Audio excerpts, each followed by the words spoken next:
Hey everyone, welcome back to our channel.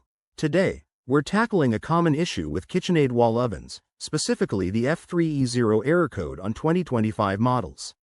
If your oven is flashing this code and refusing to heat up properly, don't panic. We're here to guide you through it step by step. First things first, let's understand what this error means. The F3E0 code typically indicates a problem with the oven's temperature sensor, which is crucial for maintaining accurate cooking temperatures.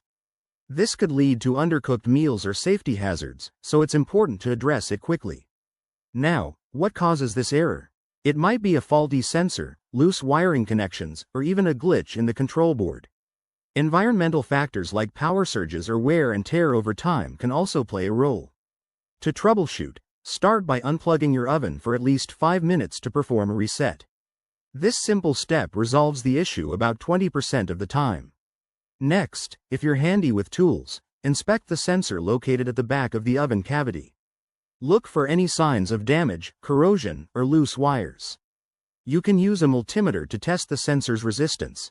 It should read around 1000 to 1100 ohms at room temperature for most 2025 models. If it's way off, you might need to replace it. Remember, always prioritize safety. Wear protective gloves, and if you're unsure, call a professional technician. In some cases, the error could be linked to the control board, which might require a service call. To prevent future occurrences, keep your oven clean, avoid overloading circuits, and schedule regular maintenance. By following these steps, you can get your KitchenAid oven back in action and enjoy hassle-free cooking again. Thanks for watching. If this helped, hit that like button and subscribe for more appliance tips and tricks.